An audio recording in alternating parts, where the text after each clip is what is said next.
atau derajat orang yang berpuasa itu ada 3 derajat.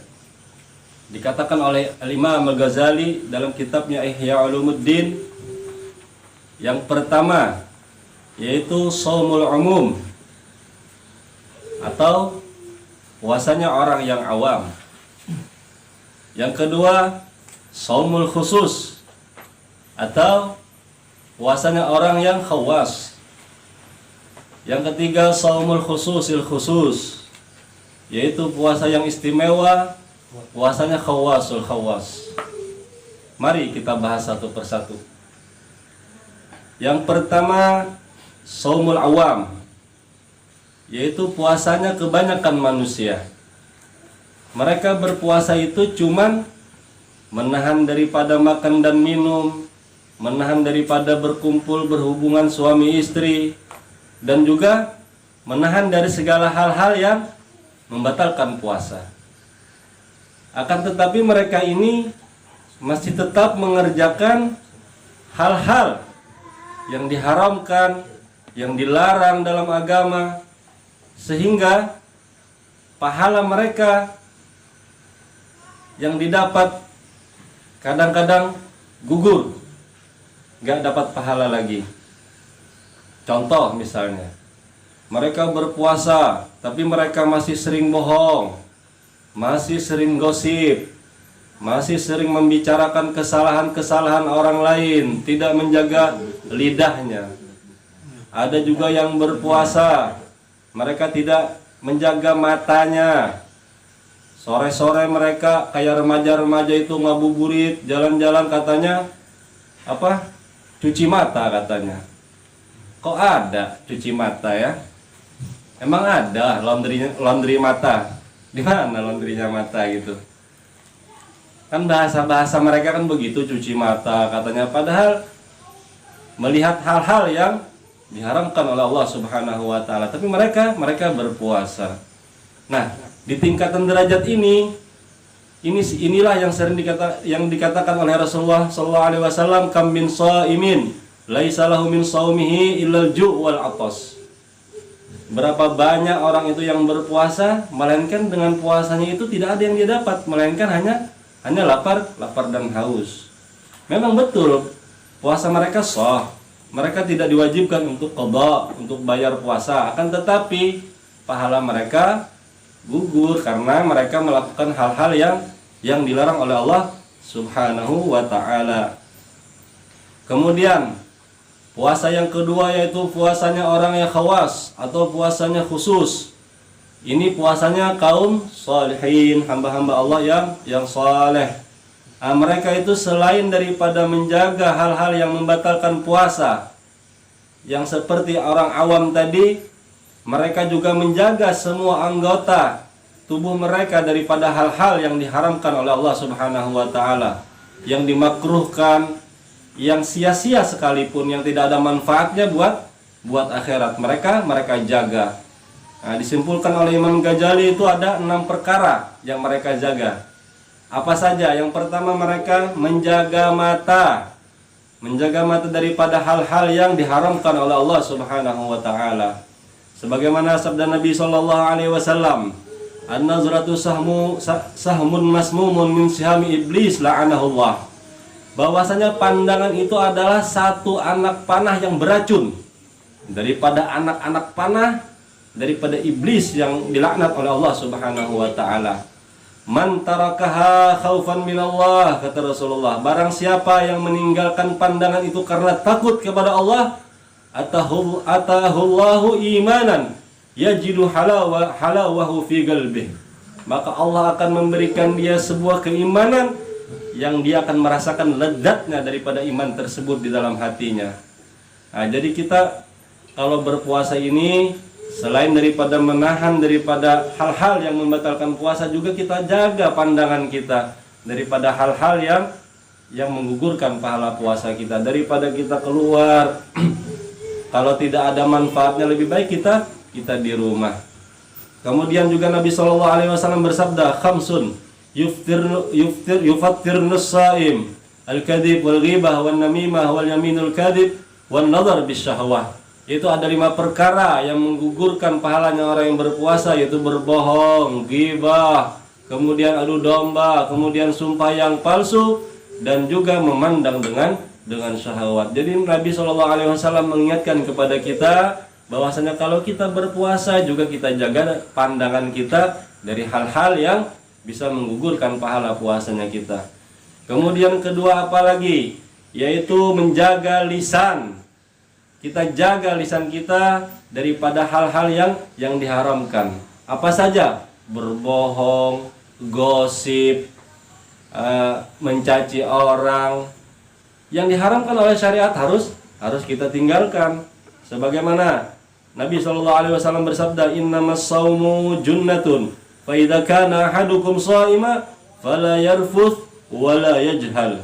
Bahwasanya puasa itu adalah perisai. Apabila kalian, salah satu di antara kalian berpuasa, maka janganlah kalian berbuat yang sia-sia, kata Nabi, dan jangan mengikuti orang-orang yang bodoh, yang jahil, yang tidak punya pengetahuan. Wa ini mar'un qatalahu aw syatamahu falyaqul inni shaimun.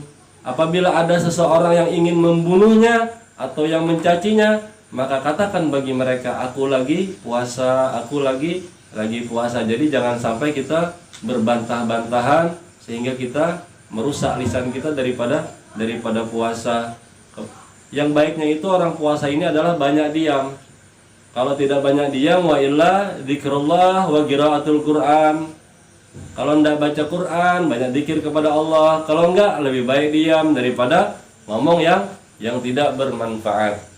Nah, kemudian apalagi yang ketiga, menjaga daripada telinga, daripada mendengar hal-hal yang diharamkan. Misalkan kita ini sudah nggak ngomong, sudah jaga lisan kita nggak gosip orang, tapi ada orang lain yang gosip ke kita, tapi kita senang juga mendengarin.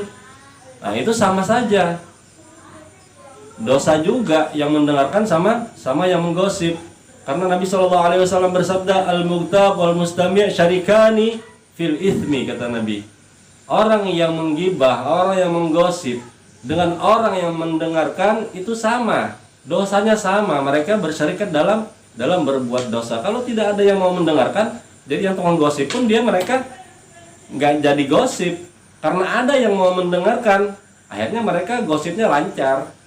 Nah, lebih baik kita misalkan ada di mana di televisi atau di mana saja, di handphone sekarang kan, di media sosial rame yang mengungkapkan aib-aib orang lain. Lebih baik kita jangan didengerin. Kita jaga telinga kita supaya kita dapat derajat tingkatan puasa jadi orang yang soleh. Kemudian apa lagi? Yaitu menjaga anggota-anggota yang lainnya selain daripada mata, telinga, dan juga mulut. Apa? Tangan, kaki. Nah, tangan gimana? Jangan sampai waktu puasa kita update status, apalagi statusnya ini nyinggung orang lain, nyindir orang lain, apalagi sampai menghina orang lain. Apalagi kalau perempuan itu mereka update status foto-foto yang buka aurat, apalagi sampai keluar rumah buka aurat, tapi dalam keadaan berpuasa. Puasanya tidak batal, tidak wajib qadha, tapi pahala kita gugurkan, sayang. Nah, lebih baik kita selama bulan puasa ini benar-benar lah waktu siang hari puasa itu kita jaga. Supaya apa? Nanti kalau kita baik di bulan Ramadan, 11 bulan yang berikutnya kita insya Allah akan jadi baik. Siapa yang bilang begitu? Rasulullah SAW. Kata Nabi, man saluha Ramadan saluha sairus syuhur. Barang siapa yang baik di bulan Ramadan, maka baik di bulan-bulan yang lainnya. Maka dari itu berusahalah, cobalah sebaik mungkin kita di bulan Ramadan ini. Kemudian kita juga jaga kaki kita, jangan sampai melangkah kepada sesuatu hal yang sia-sia. Kemudian juga kita jaga perut kita daripada berbuka nanti memakan yang syubhat, apalagi yang haram. Akhirnya tidak manfaat puasanya. Kita kan puasa ini mengurangi makan daripada yang halal, supaya untuk jadi obat. Kenapa? Orang yang sedikit makannya itu, maka dia akan ringan beribadah, maka dia akan mudah untuk sholat tahajud, maka dia akan mudah untuk baca wirid, untuk baca Quran. kalau dia sering mengosongkan perut. Jadi niat kita berpuasa ini selain daripada wajib juga manfaatnya supaya menerangi hati kita, meringankan kita buat ibadah. Tapi kita mengurangi makan untuk obat, tapi waktu berbuka kita makan yang haram, sama saja kita makan racun. Nah, kita menahan diri untuk berobat, tapi racun kita makan ya sama saja. Nah, jadi kita jaga juga perut kita daripada hal-hal yang syubhat, apalagi yang haram di waktu berbuka. Kemudian yang kelima adalah supaya tidak membanyakkan makan di waktu berbuka puasa.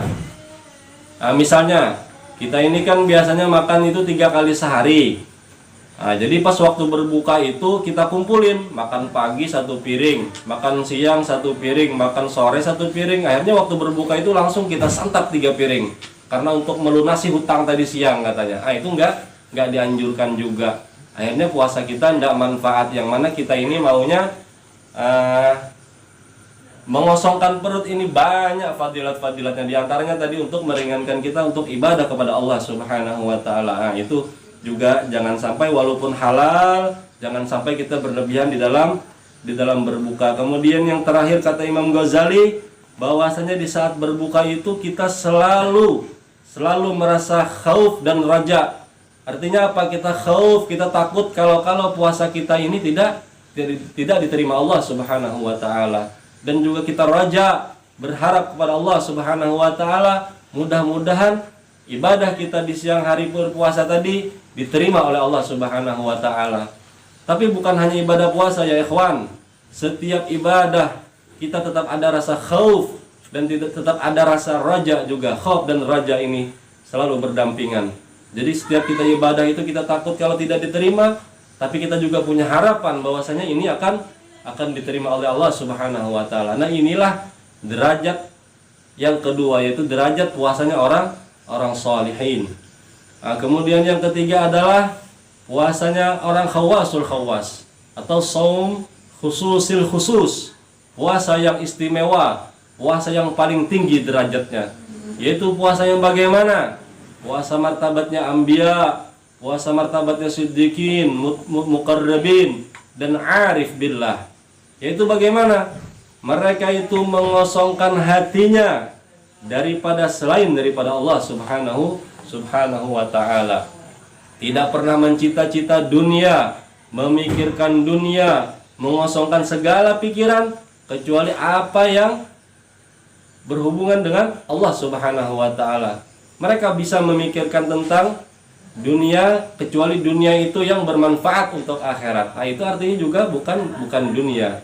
Nah, jadi mereka ini hatinya itu full untuk zikrullah, zikir kepada Allah Subhanahu wa Ta'ala. Sampai-sampai mereka itu berpendapat jikalau lupa sebentar saja kepada Allah Subhanahu wa Ta'ala, maka puasanya dianggap batal oleh mereka.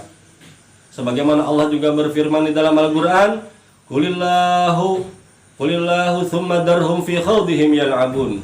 Maka sebut-sebutlah Allah, berzikirlah kepada Allah, dan tinggalkan mereka itu, manusia itu, dalam pekerjaan mereka, yang mana mereka itu adalah bermain-main.